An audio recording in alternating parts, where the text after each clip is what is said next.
കൊടും കുറ്റവാളി ഗോവിന്ദചാമിക്ക് ജയിൽ ചാട്ടത്തിൽ മറ്റാരുടെയും സഹായങ്ങൾ ലഭിച്ചിട്ടില്ലെന്ന് പോലീസ്. സെയിലിൽ നിന്ന് പുറത്തിറങ്ങിയിട്ടും പുറത്തു കടക്കാൻ താമസിച്ചത് മറ്റ് സഹായങ്ങൾ ഇല്ലാത്തതിനാൽ ഗോവിന്ദചാമിക്ക് ജയിലിന് പുറത്തുനിന്നും സഹായം ലഭിച്ചിട്ടില്ല എന്നും പോലീസ്. അതിനിടെ ജയിൽ ചാടുന്നത് 4 തടവുകാർക്ക് അറിയാമായിരുന്നുവെന്നും പോലീസ്. കണ്ണൂരിൽ നിന്ന് നിഖിൽ നൽകും വിവരങ്ങൾ. നിഖിൽ, ഈ ഗോവിന്ദചാമിക്ക് തീർച്ചയായും മറ്റാരുടെയെങ്കിലും സഹായം കിട്ടിയിട്ടുണ്ടാകുമെന്ന തരത്തിൽ വലിയ ആക്ഷേപങ്ങളും വിമർശനങ്ങളും പലതരത്തിൽ നിന്നും വരുന്നുണ്ട്. പ്രതിപക്ഷം അതൊക്കെ ആഭ്യന്തര വകുപ്പിനും ജയിൽ വകുപ്പിനും ഒക്കെ എതിരായിട്ടുള്ള ആയുധങ്ങളായിട്ടും ഉപയോഗിക്കുന്നു. അപ്പോഴാണ് പോലീസ് ഇത്തരത്തിലുള്ള ഔദ്യോഗികമായി ഒരു കാര്യം പറയുന്നത്. ആരുടെയും സഹായങ്ങൾ അകത്തുനിന്നും പുറത്തുനിന്നും കിട്ടിയിട്ടില്ല എന്ന് വിശദാംശങ്ങൾ പറയാം. തീർച്ചയായും കൊടും കുറ്റവാളി ഗോവിന്ദചാമി സ്വയം ആസൂത്രണം ചെയ്ത് നടപ്പിലാക്കിയ ജയിൽ ചാട്ടമാണ് നടന്നത് എന്നാണ് പോലീസിന്റെ അന്വേഷണത്തിൽ ഇപ്പോൾ പ്രാഥമികമായ കണ്ടെത്തലായി വരുന്നത്. ജയിലിനകത്തോ പുറത്തോ ഗോവിന്ദചാമിക്ക് ഒരു തരത്തിലുള്ള സഹായവും ലഭിച്ചിട്ടില്ല ആരിൽ നിന്നും എന്നതാണ് പോലീസിന്റെ ഇപ്പോഴത്തെ ഒരു കണ്ടെത്തൽ. അതിന് പോലീസ് കൃത്യമായി മൊഴിയെടുക്കുകയും ഈ ജയിലിനകത്തെ മുഴുവൻ CCTV ദൃശ്യങ്ങളും പരിശോധിക്കുകയും ചെയ്തതിന് ശേഷമാണ് ഇങ്ങനെ ഒരു നിഗമനത്തിൽ എത്തുന്നത്. മാത്രമല്ല, ഈ ഗോവിന്ദചാമിയുടെ മൊഴിയിൽ പറയുന്നതിനനുസരിച്ചുള്ള ചില കാര്യങ്ങൾ കൂടി ഇങ്ങനെ ഒരു നിഗമനത്തിൽ എത്താൻ പോലീസിനെ സംബന്ധിച്ച് സഹായകമായിട്ടുണ്ട്. അതിലൊന്നാമത്തെ കാര്യം, 1:16 ഈ 10B ബ്ലോക്കിലെ സെല്ലിൽ നിന്ന് പുറത്തേക്ക് കമ്പി അറുത്തു മാറ്റി പുറത്തിറങ്ങിയ ഗോവിന്ദചാമി 4:50 വരെ കണ്ണൂർ സെൻട്രൽ ജയിലിന്റെ കോമ്പൗണ്ടിനകത്ത് പലയിടങ്ങളിലായി അലഞ്ഞു നടക്കുന്നുണ്ട്. അത് ഈ ജയിൽ ഏത് ഭാഗത്തെ മതിലാണ് ചാടേണ്ടത് തുടങ്ങിയ കാര്യങ്ങൾ കണ്ടെത്തുന്നതിനാണ്. അപ്പോൾ അകത്ത് നിന്നൊരാളുടെ സഹായം ലഭിച്ചിട്ടുണ്ടെങ്കിൽ ഈ ഒരു ആശയക്കുഴപ്പത്തിന്റെ പേരിൽ ഇത്രയും സമയം ഗോവിന്ദചാമിക്ക് ജയിലിനകത്ത് ഇങ്ങനെ അലഞ്ഞു നടക്കേണ്ടി വരില്ലായിരുന്നു എന്നതാണ് പോലീസ് ഇങ്ങനെ ഒരു നിഗമനത്തിലെത്താനുള്ള ഒരു കാരണമായി പറയുന്നത്.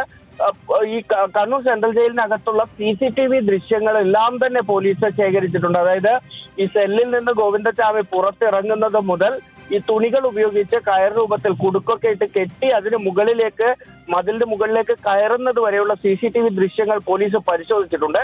അതിൽ നിന്ന് ഈ കൃത്യമായ ഒരു കൺഫ്യൂഷൻ ഇക്കാര്യത്തിൽ ഇയാൾക്കുണ്ടായിരുന്നു. ഒരാളുടെ സഹായം ഉണ്ടെങ്കിൽ അതിന്റെ ആവശ്യമില്ലായിരുന്നു എന്നതാണ് പോലീസ് പറയുന്നത്. രണ്ടാമത്തെ കാര്യം, പുറത്തിറങ്ങിയതിന് ശേഷവും ആരുടെ സഹായവും കിട്ടിയില്ല എന്നതാണ് പോലീസ് പറയുന്നത്.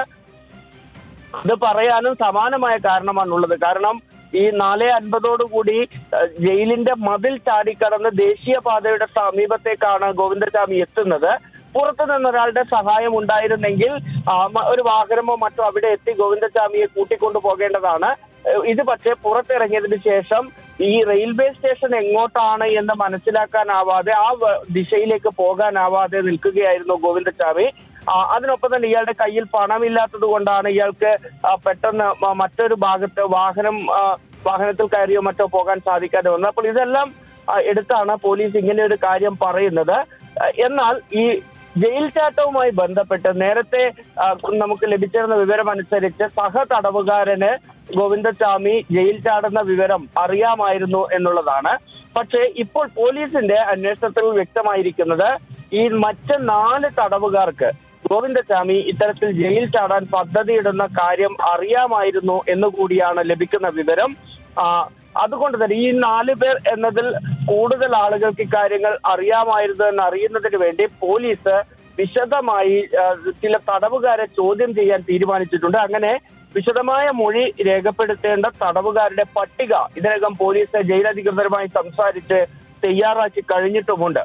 ഇതിനൊപ്പം മറ്റൊരു കാര്യം കൂടി പറയേണ്ടത്, ഇന്നലെ നമ്മൾ പറഞ്ഞതുപോലെ ഇന്നലെ ഈ കേസ് അന്വേഷിക്കുന്ന കണ്ണൂർ ടൗൺ CI ശ്രീജിത്ത് കൊടേരിയുടെ നേതൃത്വത്തിലുള്ള പോലീസ് സംഘം ജയിലിനകത്തെത്തി വിശദമായ അന്വേഷണം നടത്തിയിരുന്നു. ഈ അന്വേഷണത്തിന്റെ കൂടെ പശ്ചാത്തലത്തിൽ ഗോവിന്ദചാമിക്കെതിരെ പുതിയൊരു കേസ് കൂടി രജിസ്റ്റർ ചെയ്യുകയാണ്. പൊതുമുതൽ നശിപ്പിച്ചതുമായി ബന്ധപ്പെട്ടാണ് ഈ കേസ്. PDPP ആക്ട് പ്രകാരമുള്ള കേസ് കൂടി ഇപ്പോൾ ഗോവിന്ദചാമിക്കെതിരെ പോലീസ് എടുത്തിട്ടുണ്ട്. ജയിലിന്റെ സെല്ല് തകർത്തതാണ്. പ്രത്യേകിച്ചും 10B പോലെ അതീവ സുരക്ഷയുള്ള ഒരു സംവിധാനം, അതിനുവേണ്ടി ഒരുക്കിയ സംവിധാനം തകർത്തു. അത് പൊതുമുതൽ നശിപ്പിക്കൽ തന്നെയാണ് എന്ന നിഗമനത്തിലേക്ക് എത്തിയതിനു ശേഷമാണ് പോലീസ് ഈ PDPP ഉൾപ്പെടെയുള്ള വകുപ്പുകൾ ചുമത്തി ഇപ്പോൾ മറ്റൊരു കേസ് കൂടി ഗോവിന്ദചാമിക്കെതിരെ എടുത്തിരിക്കുന്നത്. ശരി നിഖിൽ, വ്യക്തമാണ്. ജയിൽ ചാട്ടത്തിൽ ഗോവിന്ദചാമിക്ക് മറ്റാരുടെയും സഹായം അകത്തുനിന്നും പുറത്തുനിന്നും ലഭിച്ചിട്ടില്ല എന്ന നിഗമനത്തിലേക്കാണ് പോലീസ് എത്തുന്നത്. നിഖിൽ അളവൂരാണ് കണ്ണൂരിൽ നിന്ന് വിശദാംശങ്ങൾ നൽകിയത്.